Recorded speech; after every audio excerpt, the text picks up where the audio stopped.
this video, but just some basic tenets of exercise to get our joints warmed up before we exercise. A few things to keep in mind. You want to make sure that your muscle temperature is hot. You want to get your legs warmed up. Jumping jacks, running in place, and this type thing. I do want to show you something on jumping jacks where it's a common mistake that causes injury. What people tend to do is get their feet too wide and turn their knees inward. That's very unhealthy. You'll see people doing this all the time. Do not do that. If you do jumping jacks, turn your feet outward and move your knees in the same direction of your feet like this. That's the only acceptable way to do jumping jacks without causing injury.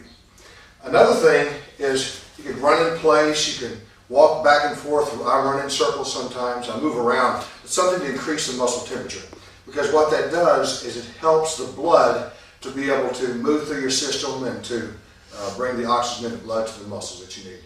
Another thing is after sleep, especially when you wake up, you've been fasting from exercise, which means you've been laying still for 6 or 8 hours or longer, and the synovial fluid in your joints retracts back into the cartilage of your joint. And if you don't have enough synovial fluid in movement, and your knees are not warmed up, and your ankles and your wrists and elbows, it'll cause a lot of joint pain. So what you want to do is take your time, warm your joints up, not just your muscles. You must warm up your joints. And in doing that, whether it's an elbow exercise this way, a shoulder exercise, that causes the cartilage to squeeze, and it squeezes out the synovial fluid into the joint, and as it goes to the inside of the joint surface, it causes even more fluid to be released. Is that right, Dr. Singleton? That's correct. With me, I have Dr. Ed Singleton. He's one of the nation's leading podiatrists and a second-degree black belt. I also have Leonard Elgin. He's one of my black belts and police officer. We're going to work on some basic exercises.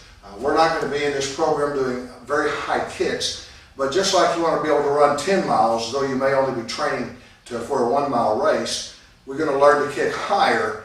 That way, in a street fight, we're going to be kicking quite a bit lower, but at least with great ease. And so let's just make a line here. We'll start with some basic warm-ups. We'll just run in place for just a little bit.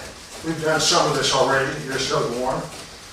All right, arms and shoulders. Be careful not to hit your neighbor, of course. Go both directions and make full circles. Don't just make a part circle, but make full circles. Large circles and small circles, both. Good. Now I'm stretching the shoulder. Let me show you this if I may.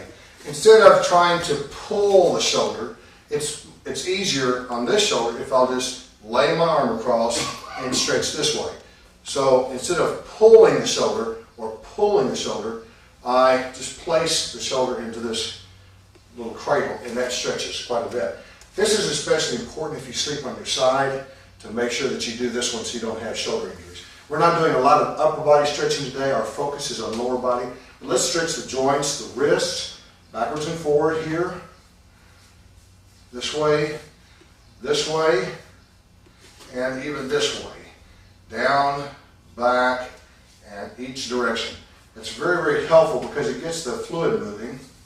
You're not trying to pop your knuckles necessarily. All right, now roll out your necks. In doing this, keep your eyes open and draw a circle with your chin. Both directions, slow, and make large circles. All right, move your head to your left shoulder. Notice I keep my shoulders parallel to the ground and not lifting the shoulder. Move to each side. And turn left and right, just like this.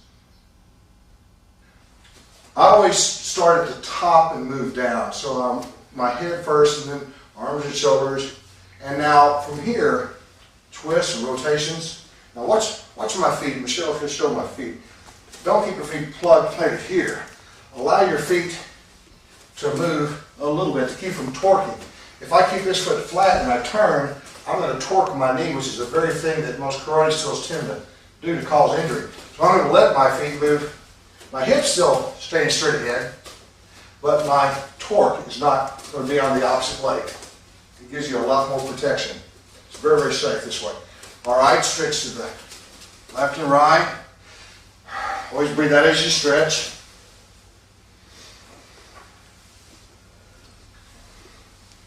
Dr. Singleton and I were talking today about how he's convinced, and I'm convinced, that one of the problems of getting older is the infirmity from losing the flexibility that we have in our muscles, in our body, in our joints. So we've got to keep ourselves flexible. My teacher, Pat Burleson, can still do the splits at 70 years old. His teacher and my Taekwondo teacher, June Rhee, until several months ago, was doing 1,000 push-ups a day. And he can do the splits very easily. Okay, so keep your, go into a circle with most of my head still. Good, and back slightly, and forward. Okay, now, I do not recommend stretching down this way. A lot of people teach stretching here because it's when you pick up the paperclip is when you hurt your back. It's not from doing heavy lifting generally, it's after that, and then you do a simple movement. So what I'm going to do is in stretching down, I'm going to do we've already done the hips some, I'm going to work the knees just a little bit, backing up, just like this, have my hand on the mid-thigh, and it's almost similar to doing a squat, and you can go wider now. It's a little different stretch, it's more the hip and knee, and you can stay here for just a little bit, just like this. Children in many countries will stay in this position, as a matter of fact, so do the adults. If you go to an international airport, you'll see people, for example, those from Asian countries, you'll see them sitting here sometimes for hours in this position. The Japanese women did bear children in the squatting position until it started becoming westernized not that long ago. So this is a very good way to work on the hip flexors and to stretch your back. All right, hands in front and lock your legs out this way. The only time you shouldn't do this is if you have low blood pressure. If you have low blood pressure, you do not want to get your head lower than your heart. And out and then back. Now, you have 3 types of stretching. 2 kinds are harmful. All right, just have a seat here. You have the old ballistic stretching that was done in the 60s, 50s, 60s, and early 70s. So you bounce, bounce, bounce. It's very dangerous to do. And then you have static stretching, which is where you stay still. For example, you'll put your leg out and stay down for a long, long time. 30 seconds, a minute and a half. And then you have the new dynamic stretching, and what it is you stretch and then you move. You keep the circulation moving throughout your leg. Can you think of anything else to add to that, Dr. Singh? As you stretch, you also use your antagonist muscles, the muscles on the opposite side of what you're stretching, to relax the side that you're actually stretching. That's absolutely right. Thank you. I appreciate that because I've forgotten to mention that. You've got to learn to stretch properly to be able to be effective. Let me show you something else too. Sitting on the floor like this is very unhealthy. Whether it's a mat, but especially a hardwood floor or carpeted floor, because your tailbone tucks under. And if you sit like this on your tailbone here, the tailbone tucks under, and the muscles get very, very tense, and you can have horrible low back pain. You can even have trouble breathing and may have to go to the hospital.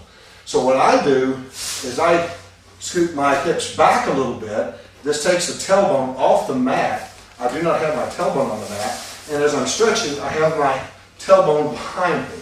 If you'll stretch this way, putting the tailbone behind you, instead of stretching this way, this is very inhibitive. This is very freeing as far as flexibility goes. So that's something we want to make sure we keep that in mind. Okay, I'm going to do most of the stretches on the floor in some manner or another. First, we're going to work this long group of muscles in the lower back. From here, down, breathe in before you stretch, and then out as you stretch here. Then back up, and again. Now from here, pull your foot back, and now relax, stretch. Again, stretch, pull back, and push. You can even push against your hand. And then stretch the back leg too. I like to make sure that I keep my muscles moving all the time. And I can feel my muscles are beginning to heat up. They should heat up in just a few minutes. It does not take very long. All right, tailbone behind you. And as he's stretching down, it's because he's not bending the back. Most people tend to do this. Their eyes are closer, they think they're getting a better stretch, but this is a very poor stretch. You want to keep your upper body straight from here, and as you stretch, if you will again, okay, he's going down, but he's keeping his back straight here. Just like that. By keeping it straight, it's going to have less stress. Most people do it the wrong way, right? Just easily. Man, right up in here. Most people have a hump, a bend your back here. They have a hump back right here where they stretch. Very, very unhealthy. What he's doing with a straight back and stretching, it's like a hinge. You don't want to bend the hinge on the actual middle part of the hinge. You want to bend at the joint of the hinge. If you bend here, you'll have a door that won't shut. If you bend here at the proper hinge part, which is the hip, then you'll have a good flexibility. Just another time or two. I think a lot of people try to touch their forehead. If they work on touching the chin, they'll straighten their back. That's right. Touch your chin or touch your chest. Good. All right. Now from here, put one leg on top. Roll out your ankle and toes. Being a podiatrist, what's the best way to stretch your feet? Weight bearing. Weight bearing and circular motions against a little stress. Okay. When you're sitting, go a little against a little bit of a stress, and push against, and then relaxing and push further. Come in, push against, and relaxing a little further. Always like a hold, relax type stretch. Would you agree that most people they don't stretch their feet though it bears all the weight? Well, most people don't stretch anything. Yeah, that's true. We want to make sure we stay stretched out so we don't stay stretched out. All right, now grab your foot with the left hand. Get out, back. If it's too hard to lock it out, then you need to get to work. One way to do that is to start here, maybe with a bent leg, is to start stretching. But get to where you can stretch. You can start here if you have to, but you want to try to grab that foot and try to extend, and that stretches right in here, this area here in the hamstrings. And then back. And then, now what I like to do for my hip is cradle my foot and I rock, just like this. Cradle and rock the head just a little bit. You can sing a lullaby if it makes you feel better, as long as you don't have other people around. Okay, same thing other leg. Oh, that felt good. Yes, my kids call me Pop sometimes. As you stretch, again, resist and stretch and circular motion rolling. It's interesting that you talked about it, Ed, about stretching while it's weight bearing. And I know that when one of our black belts had ankle surgery from an injury he had years ago, the orthopedic surgeon took an x-ray and it looked fine, but you put him on his standing up and took as a weight bearing x-ray, and that's where you could see what the trouble was. Very interesting. Okay, same thing here, out and back. And a few times. Now, I like to get against the wall on this one, to get my tailbone against the wall. I'm not sitting on my tailbone. I have a little room behind the corner of the mat where my tailbone fits, and just relax and come up just a little bit and keep those hips. It's okay to do this a little bit. Just don't go bang, bang, bang like this, but move them a little bit to keep that fluid moving and to squeeze the cartilage to get the synovial fluid out. That's why it's so important to stretch in the morning. Even if you spend just 3 or 4 minutes in the morning, you'll feel better all day long. You'll be more productive. And you can hold it. And then relax. And make sure you breathe, because this way you oxygenate your blood. This helps open up the hips. And one thing about kicking, you want to be able to open your hips up. I'll explain a little bit more about that in just a moment. All right, now you can put your feet apart. So a little bit of room. Again, tailbone behind you, off the mat. Stretch in front. Don't bend your back, but keep it straight, even if it doesn't look like you're going as far, actually going farther. You can move a little bit in a circle, this way, slowly. You don't want to ever stretch fast. And you don't ever want to release fast. Like if you're in a tight position here, and you're holding, don't come up quickly. That's when most of the injuries seem to occur in stretching. So down, and then down, and then each side. I'm not quite as warmed up today. And get to where you can sit and put your elbows on the floor and start doing, instead of sitting in a chair to watch television, see if you can sit on the floor if you must watch television, or maybe watching these DVDs. Sit in a stretching position and stretch some. We tend to sit with our knees together and our feet under us and sit on our hip and tailbone, and it makes you very, very stiff. Learn to sit in these kind of positions. Now, you see I'm pulling my feet back and stretch. The next time I relax and point. Stretch. It's a little different stretch. Good. All right. Now, we're going to do the frog. This is Chuck Norris's favorite. He told me it's his favorite stretch years and years ago, and I guess it still is. But it works on the hip flexors and abductors. Stretch back and forward slowly. We do these something very similar to this in a judo push-up. Back and forward, just like this. All right.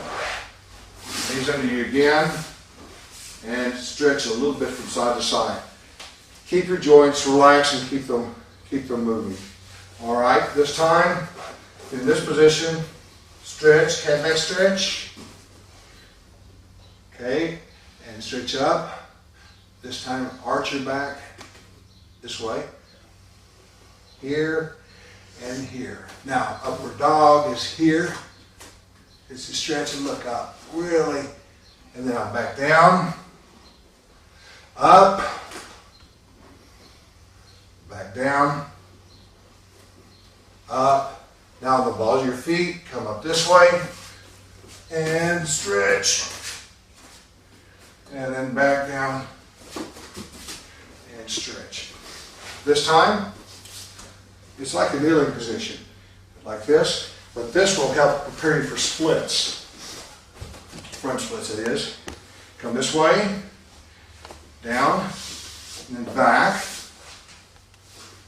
Stretch and a counter stretch, see? And I'm not just stretching the top group, top set. I'm stretching, particularly right now, is right here, on this side here.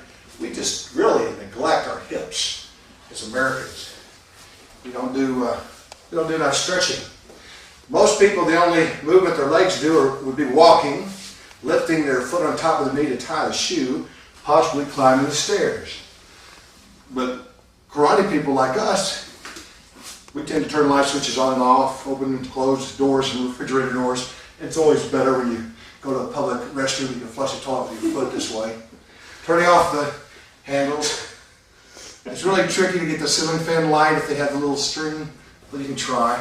Now, as I'm back here again, I'm stretching here and then back down here.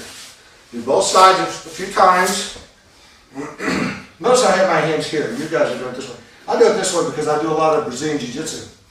And this hurts. This does not. So you'll catch me, I walk like a monkey does with his hands on the floor. For a very specific reason, so I don't hurt my wrist. And back. And good. Now this time, the left side is first again. So we get a little deeper. What I'm doing, can you turn sideways? There you go. There you go. And I'll get out of your way, my friend. As we go back and forward, each time we go a little deeper. And then now I'm going to rock left and right. And I'm working these. I still got my back knee bent. I'm not yet stretched as far as Ed. And then go forward and forward till finally down here. Now, hold on a second. Do we really have to be this flexible? Do we really have to do these stretches this far before we're good and kicking? Well, of course not. We kind of want to be over the top. We want to have more flexibility than we need. But you do not need to be as flexible. Do not be discouraged. I didn't get flexible and he didn't get flexible in 3 or 4 weeks. It took quite some time to develop his flexibility. And same thing, I not only go forward, but I go left and right. Oops, my room. And left and right, and then you should go farther down. Good. These are the front splits. To do the side splits, do the side splits. Can't quite do it. I've got bad knees and I've got too much stress on doing that. Yeah. There's no reason to do side splits.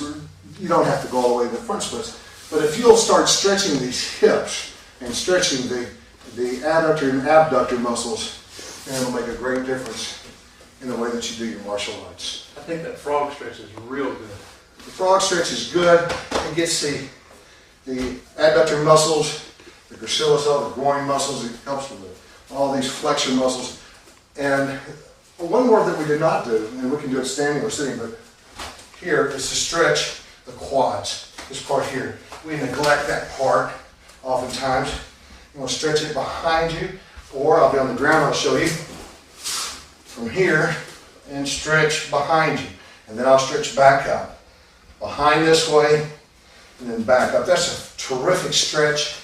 It helps not only get here, with all these muscles. That's a large muscle set in the front of your leg. So if you can stretch that, it helps a great deal with the flexibility. Do you have anything else to add? The only thing that I would add to it is when you're doing your warm-up and you do your shoulder stretch in the cradle like you were talking about, I'd also go behind you so that you stretch the muscles all around the shoulder. Into your part of the deltoids. From like this from behind. Good. Yep. I have a lot of people get in that position at work. I'm a police officer. I have people put their hands behind their back quite a bit. Well, thank you. Keep stretching. And we're going to move on to the kicks next.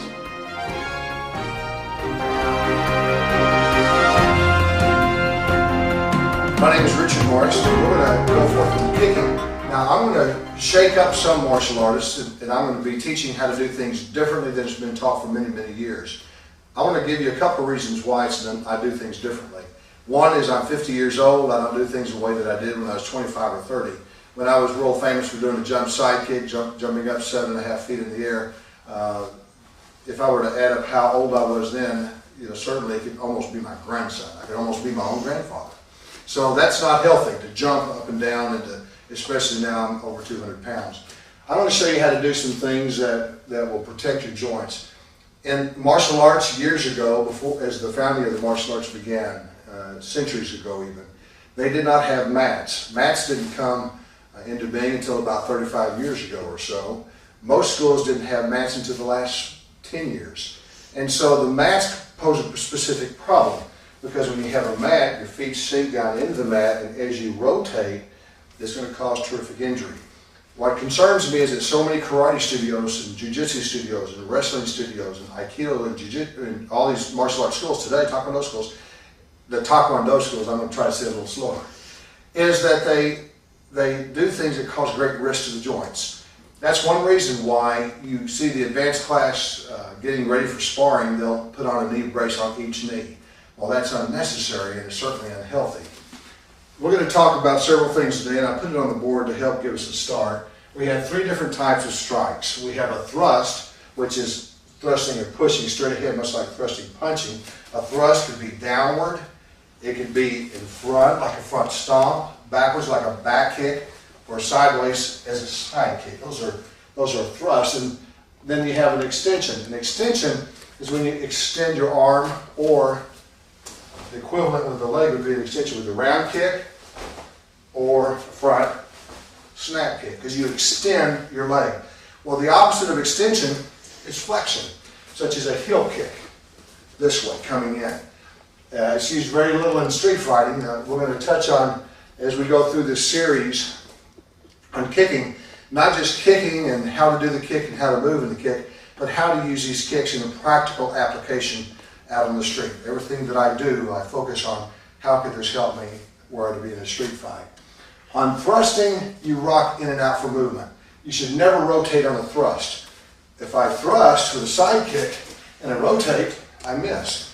Leonard, would you stand still for just a minute? If I try to kick him, thank you. If I try to kick Leonard here, boom, but I rotate, then that's what's going to happen.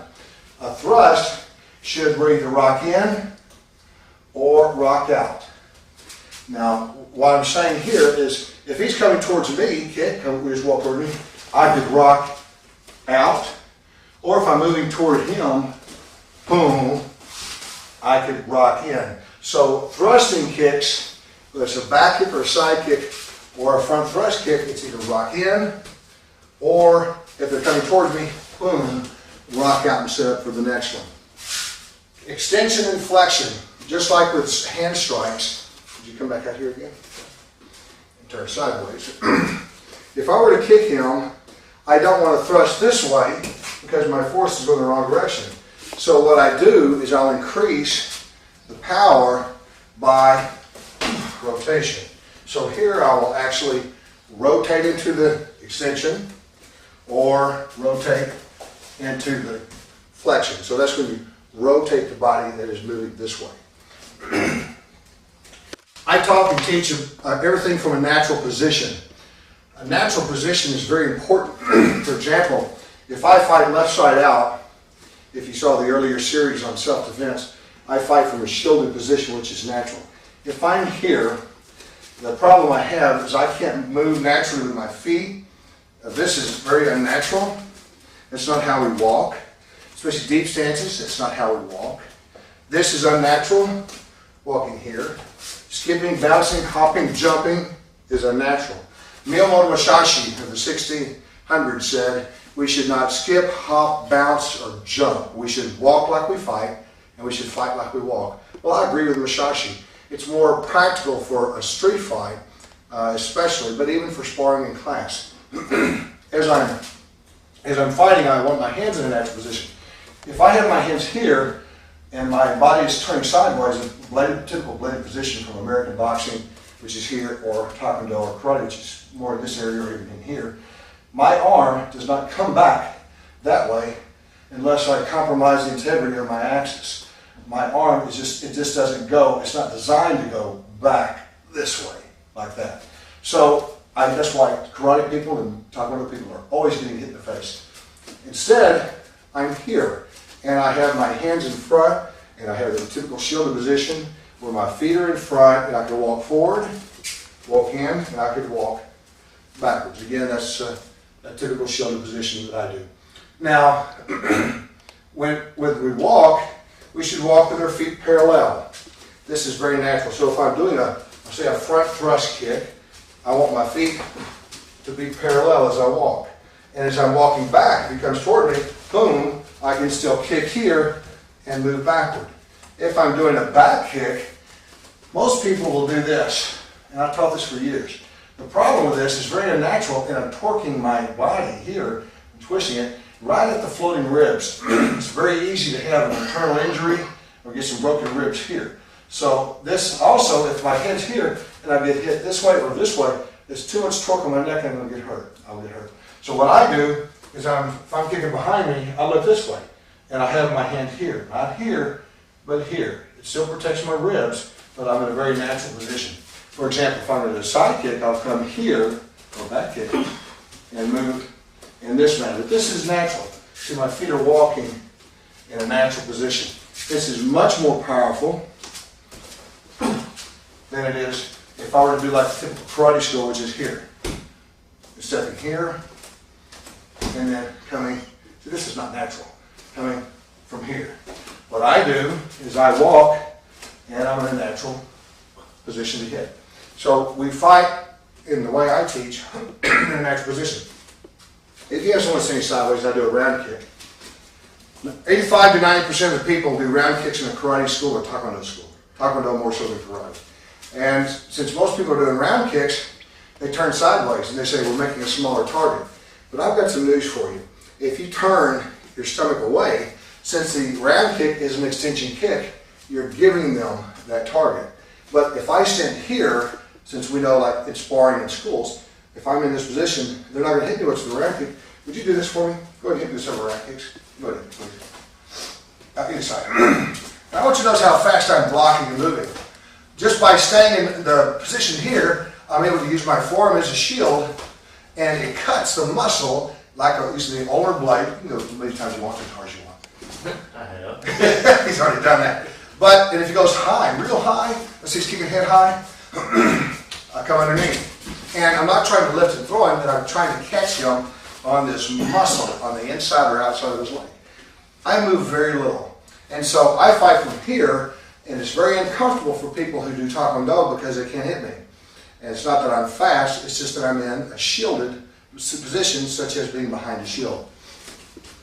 And another thing too is I do what's called a lift and shift versus a pivot. In a karate school, I taught for many years the pivot on the ball of the feet. The problem with that is you tend to torque here on the foot. You have 27 bones in your feet that are being used when you do this. That's a lot of torque. Our feet are not designed to have that kind of stability. Would you agree with that, Dr. Singleton? That's correct. It's transferred all the way up. It is transferred all the way up. Dr. Singleton, with me, is helping me on his kicking series with Leonard Elgin. He is a podiatrist, a leading podiatrist in the United States. And he and I both believe, as do other doctors that train with me, that pivoting on the ball of the foot is very, very harmful, very, very bad for martial artists. I'm trying to get people to change. Instead of what I'm going to do, just go and get your right side right again, is if you watch my foot, I'm going to lift and shift. So I preset my foot and then kick here. But you'll also notice that I'm on my heel. I'm only using 2 bones in my foot. If really only one has contact with the floor instead of 27. So isn't this more effective? It has a straight line also from the stronger bones in your leg, the tibia and fibula, is that right? Correct. So from here, bam, I kick. I'm not pivoting on the ball of my foot, and I'm not even pivoting here. I'm lifting and shifting, and if I have any pivot at all, it's this way. Now what I do use my toes for is grabbing and walking. I walk and I grab the ground with my feet. Most people today, since we have hard-soled shoes, I'm convinced, is we develop a simulated peripheral neuropathy. Our feet, we can't feel the ground below us, other than the pressure of the ground. Would you agree with that, Dr. Singleton? I think functionally, yes. So the Indians and the Hebrews and so forth many years ago had softer leather, which allowed you to feel the contour of the ground and strengthen your toes and feet, right?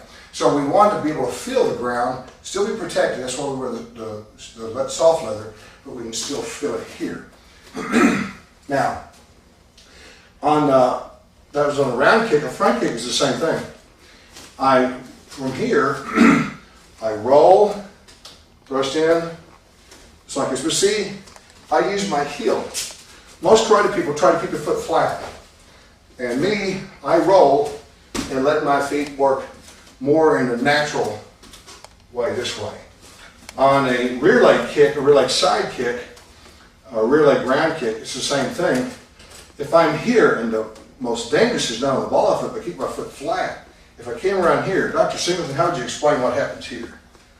You're going to torque around your entire ankle, knee, and hip, and the weak point of the ligaments. And as you torque the ligaments, they're going to put a lot of stress on them, and they're going to give out. That's why you have knee surgery and ACL surgery and PCL surgery. So what I want to do is lift and shift. From here, lift and shift, boom, and then kick. So does it take a little longer? Fractions of a second. Is it worth it? Yes. Because this way you can have longevity in your training. As a businessman, all of us are professionals in this class, and I teach professionals. We cannot afford to have an injury. So to prevent injuries, you've got to do things where it comes from a very, very safe foundational way of doing it. Another thing, on the angles that most people fight, Dr. Sheen, would you help? Thank you. Okay, if you'll come out. Most people, what they do is they fight backwards and forwards, and backwards and forwards this way. Very seldom, when you're fighting somebody, do you see people walk around, in particular to their going counterclockwise.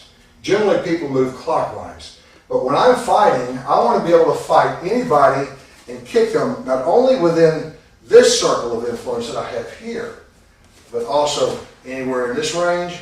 It's just like if I were in the middle of a sphere. Now, my kicks are not going to go straight up. Ed Singleton's, his kicks go up here. I've seen some people can literally kick behind their head, but some people can use a full sphere of influence as they're fighting. Coming from the hip position here, drawing a circle all the way around this way.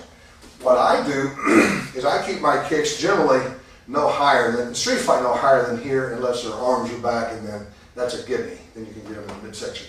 But I generally don't kick any higher than here. Usually I keep them down very low. But as he moves around me, instead of having to turn, he move around more, and turn, and turn, and turn, or turn, which is what almost every fighter does. Boxing, Judo does that quite a bit. Judo does move in 8 directions, but mostly Taekwondo, Karate, boxing tend to move backwards and forwards and backwards and forwards. Wrestlers tend to move around. Jiu-jitsu and judo tend to move around more. Kung Fu is wonderful that it moves around and has good circular footwork. We need to have circular footwork. Yes, be able to go backwards and forward, but don't limit yourself to backwards and forward movement. You want to be able to move all the way around. For example, if I'm doing a front kick, boom, and he comes this way, I can still do a kick, keep going. Even without turning my body, boom, I can still do a front kick. Back here, I may modify it if I want to do a front kick here, or I'd be better off, boom, maybe a back kick. But even if he comes around this way, I can still do a front kick or modification of it here. And that doesn't count using the other leg or other types of kicks. Now, that was a front extension. Now, this time, I'm going to be doing a front thrust or a back thrust. I'm going to stop here as he comes around here. You can't see as well, but I'm going to kick, say, a side kick back here. And I'm just using the same leg. Now, here's about where I lose it after, boom, this one without turning my hips. I lose from here to here, so I lose about 90 degrees. As he comes back around, I can still come here, boom, and so forth. But I also have both legs. I could use both legs. But what I'm trying to get you to think is if you can grab something here, can you not also grab it here, and grab it here, and grab it here, and grab it here, and grab it here? So if you could reach it here with your hands or with your feet, I want you to learn to do that. Make little adaptations of the kick, whether it's a thrust, an extension, or a flexion. Make some small adaptation of those kicks and make it work. Here's where it's so freeing. If you'll come behind me, Claire, and say he's standing right here. Now, thank you. If he's here and if I'm fighting Ed, I don't want to let go of Ed and fight Leonard now. Or I don't want to wait till Leonard gets where I'm between both of them. That's not healthy.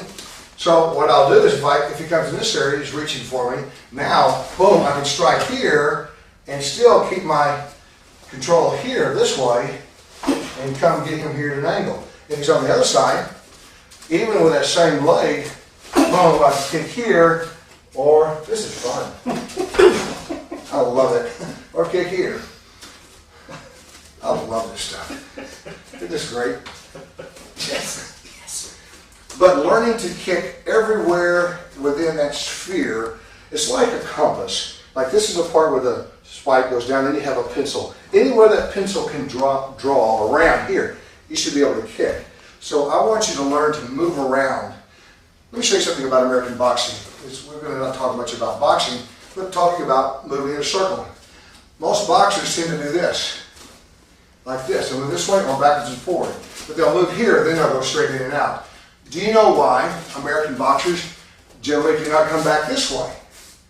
The reason why is they're not allowed to hit back here, they're not allowed to hit back here, and they're not allowed to hit back here. So they are not allowed to hit in that area, so they don't move in that area. Guess what? In a street fight, we're allowed to hit anywhere. And I take advantage of that opportunity as best I can. Something else, if you can focus on this, Michelle. I want to show you something about kicking. Because of the structure of my hips, and I'll show you in just a moment, my hips, I have a hard time even getting 9 degrees without compensating my hip. You see, you have a total of 360 degrees in a circle, right? So you have 90 degrees underneath, 90 degrees from here to the body, and then this is a little guy here, this is a head right here. He's smiling. And this is 180 degrees behind. It totals 360. But the problem is you're not kicking very high. Now, if you have low flexibility, you may have 30 degrees here, and then you may have 150 degrees here coming this way. So you can compensate for that. What I've done in this place is I've tilted the body. This is still 90 degrees from the kick to the upper body. And as you're turning this way, still 90 degrees, but that adds here 30 degrees and subtracts 30 from this side. So in other words, your kick now is 30 degrees higher. And so to demonstrate that, would you help? If you're straight ahead and your body's totally straight and your hips are right here under you, slightly kyphotic, and how high can you front kick? Boom. Good. Now rock back. As he rocks back, now kick. Boom.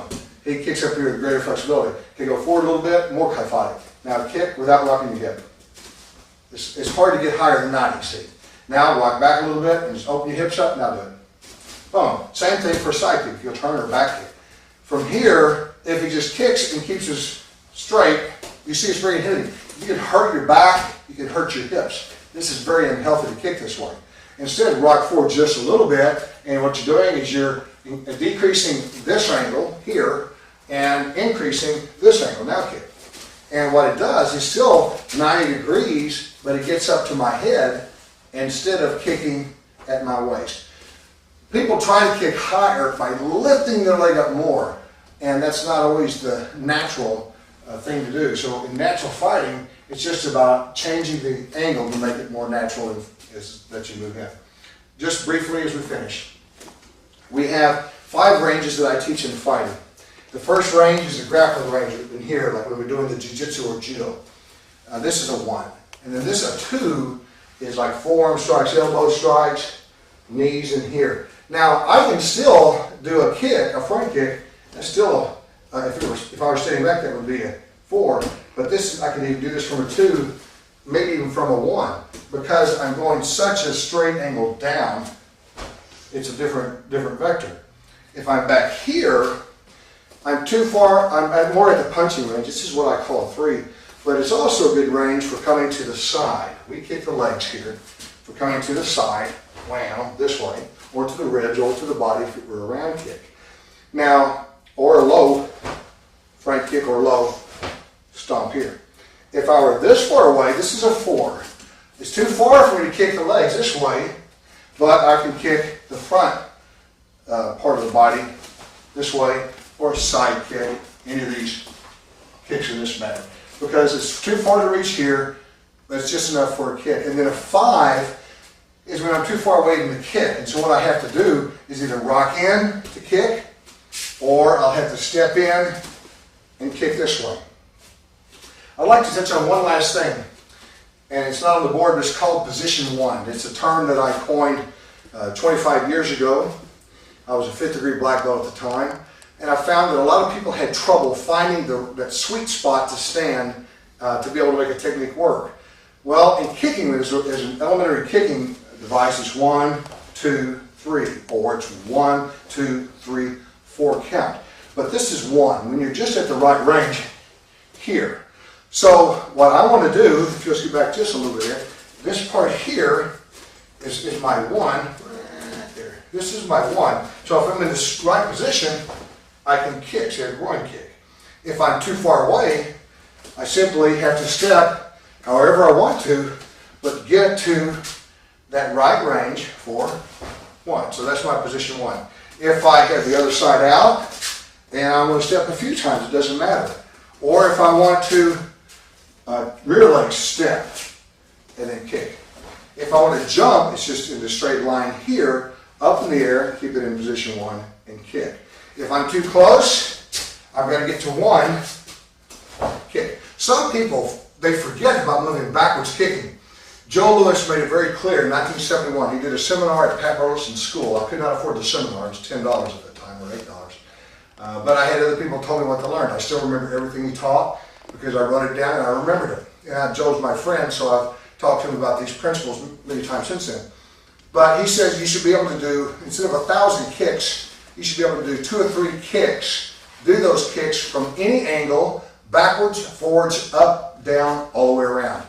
That's very intelligent. And so instead of doing more kicks, do a kick more ways. That's very, very intelligent, especially for back in the early 70s when people didn't tend to be that simplistic.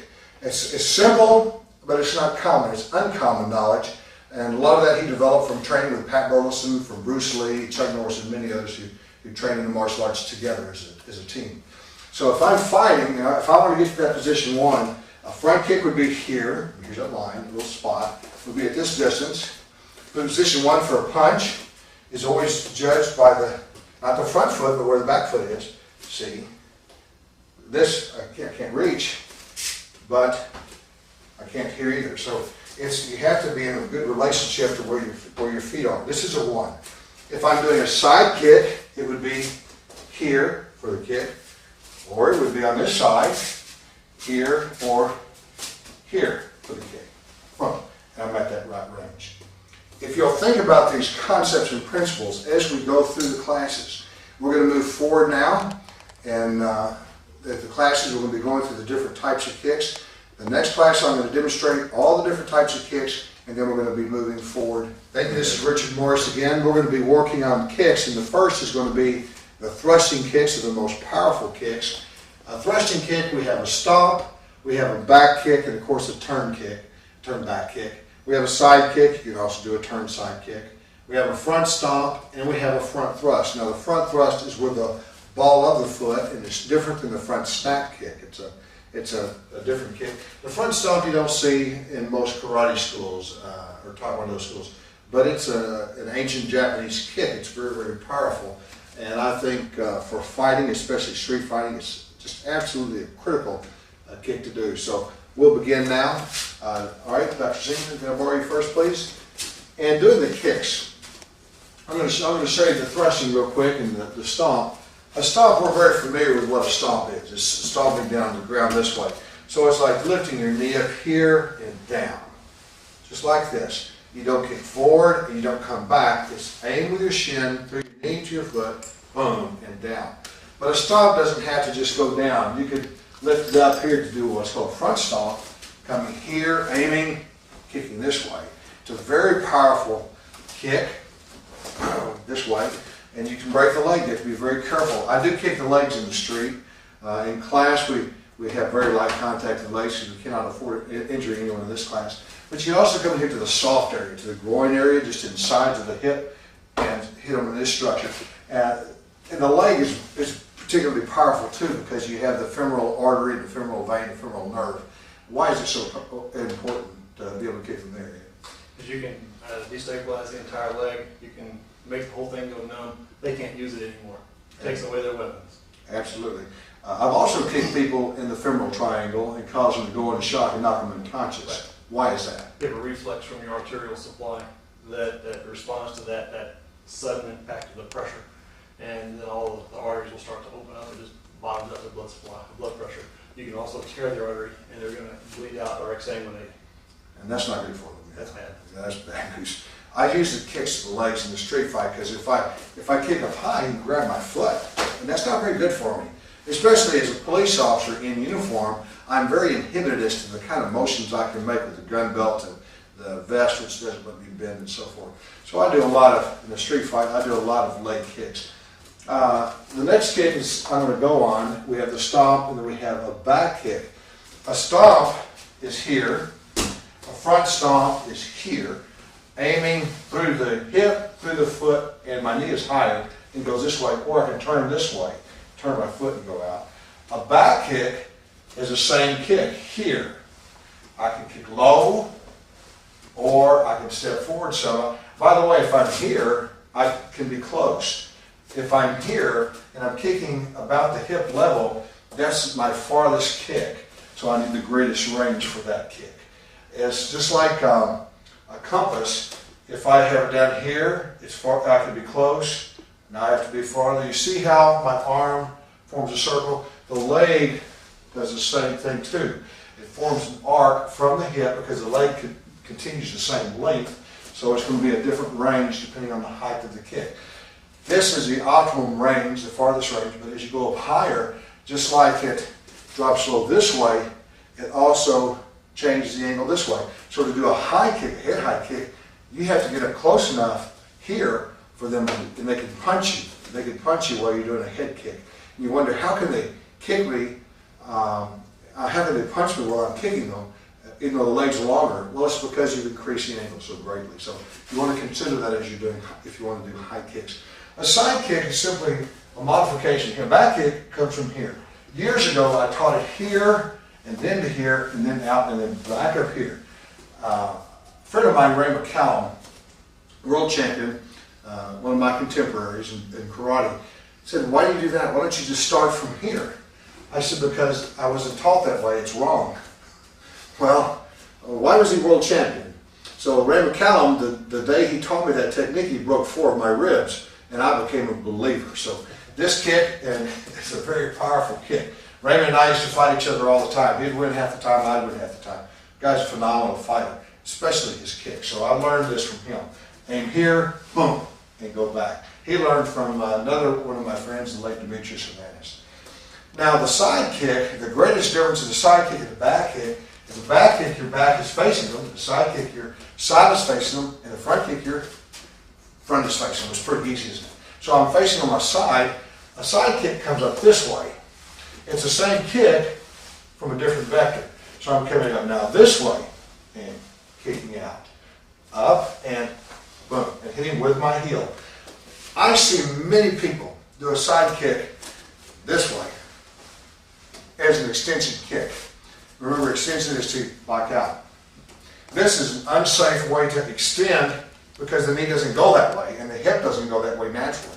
This kick also can be jammed, and since the force is coming up this way, you're not actually going into the person. The most powerful kick is one where you thrust and you go into that person from here. Boom. I love that. I love to do this. This is my favorite kick, by the way. This is the most powerful kick. A side kick or sit behind side kick. Now, we've already done the stomp. We've done a back kick. We've done a side kick. We've done a front stomp. I'm going to show you how you're using the turning in rear legs, and then I'm going to go to the front thrust. I can be here. I can kick with the front leg here, or I can, remember we change, lift and shift, kick here, or I could step and turn here. So a turn kick, back kick or a turn side kick are very effective. The difference between a back kick and a side kick, you'll help me here just a minute. A back kick is like an uppercut, this way. And a side kick is like a hook. A hook in boxing is here. Up here is like my foot, my knee, and my hip. This is a side kick. Back kick. They're both powerful. They have different targets. And one target, for example, may be here. The other target may be on a different portion of the body because it comes up this way. It's good for going around the corner. Like from here, like fighting me, like how about typical karate do? TKD, typical karate do. From here, I want to turn maybe under this way or lift and go in this way. Same thing with a kick. If you'll, how about you do me? Because I think people do all the time. It's so unfair. If I was here, you can side kick me, boom, or back kick. How about a back kick? Boom. Notice how it goes right into go underneath. Boom. Or if I have a jam, he can come up here, get a little closer in, and do a side kick. Boom! And he comes from this plane instead of this one. So you see the difference here? One is here, back kick. The side kick actually should come a little bit of a different vector. This is this plane, and this is a plane from here. Does that make that a plane kick? Bless my heart. Okay, the next thing is a front thrust. I want to distinguish between a front thrust and a front snap kick. A front snap kick is when you aim with your shin and you extend. And it's good for going underneath like the groin, or if you have somebody bent over, because the kick goes in that direction. It's not good, if you'll drop this in, for staying straight, for doing, because it slides up. Kind of like the Japanese side kick that I did earlier, just kind of scoops up. So you miss. So to thrust the front kick in, you lift your knee higher in the plane or the line of attack from the hip to the foot. Either here, the ball of the foot. It's a good kick, you get a little more reach, but the heel is devastating. It's not done in karate schools, maybe one reason because it could cause so much injury, do so much bone injury, but that's when you aim from the hip to the heel and you go in. Wow. And that feels rotten, doesn't it? Yeah. Another thing to consider as we do these kicks, the rectus muscle, the rectus abdominis muscle here is a muscle wall here. That's a six-pack that you'll see on those that are athletic. That gives you an additional muscular protection besides the internal and external obliques, which are like the natural body girdle. If you're here and they kick you, you're more protected. But guess what? If they're even here, like a round kick, you're hitting them here on this muscle, you're hitting them in the strongest part. Used to what we did in other kicks, and we'll talk about it later, is go to the non-rectus area, which is right here in this area. The pectoral muscles protect him, the rectus muscles protect him, and back here the traps protect him. But this right here, ow, I like that. That's a very powerful place to hit somebody to absolutely stop them. You have to be careful with your training partner. It doesn't take much, I just touched him. It doesn't take much more than that to break the ribs. Would you agree with that? Not much more. Not much more. That's a rotten feeling, but that was fun. All right, now we're going to go to a bag drill. So if you guys would just stand here, and I'll get these for you. And if you'll hold one on each hand, like this.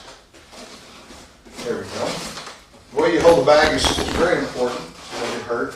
And good. And start off low and bend your elbows. And what I'll turn outwards. And what I want you to do, I'm sorry, let's just do one at a time, is from here, I want you to do a front stomp going to this area. Okay, go ahead. This is such a powerful kick. It's good to do this for accuracy. Keep your hands up. However, really, you don't want to do this on a heavy bag. We'll do that in a minute. Good. All right, now let me see a side kick. Good. A couple more. Good job. Again. All right, a back kick. Good. Good. Now, front thrust kick, ball of the foot. Do not do a front thrust kick with a ball of foot with all 27 bones in your feet trying to break through a front door. If you're going to break a door down, as a police officer, I do many warrants or even sometimes a non-consensual entry. We have to go inside with exigent circumstances, which means something bad's happening. I've got to get inside now. Someone says, I've been shot, they're screaming inside the house. We can't say, boy, I bet it's rough in there right now. Instead, we have to go inside. Active shooter, for example. So we kick, and I say we kick, I kick, and we kick here with the heel on a front stomp. Like here's the doorknob, I kick just on the other side of the doorknob. Not right on the doorknob, but just here and slightly above it. And that'll absolutely, or the deadbolt lock, and that'll take that door down. Many times I've taken the entire frame of the door down with one kick. And it's not just me, anyone can. They do a few of those, if you will. This time go with the ball of the foot. This is the front thrust. It's good for going underneath and getting the lower ribs. Again, catching that little sweet spot right here. It's so vulnerable on most people. That's a back. I know. You enjoyed that. I do. Yes, I do. I feel better than I'm honest. I guess. This time head, if you will. Okay, you'll be the now the head get a chance to kick somebody as we hang. Starting off with the front stomp, of course, is going to be straight down, but you can do a stomp, low stomp, by getting closer in, if you will, like you're taking the legs. Notice that he keeps his hands in the shielded position. I'll hold this to save us some time. Good. And he turns his foot to meet the contour of the body. Like this. All right, now this time, a back kick. Notice he walks natural. He walks into it. He doesn't slide. He walks into the... Oh my. Goodness, that's great. Rear leg side kick, or sorry, rear leg turn back kick, that is. So you can just step. All it is going to position one.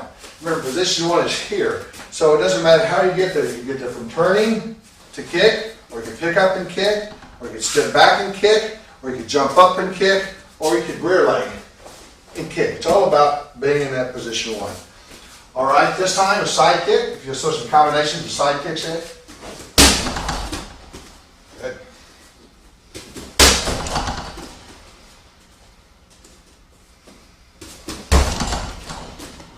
When you hear the thump, you know you're hitting hard. Good. Oh gosh. Now a front stomp. A front thrust kick with the ball of the foot. We'll do a lot of drills with these. But notice he kicks, he aims, and he can turn it. By the way, the front thrust is very similar to a round kick, but you're still thrusting. It's pushing in towards the target. One more time. Good job. Okay, well thank you. That concludes this lesson. Next we'll be going into the extension, and then we'll follow on after the next lesson with the next lesson on the flexion.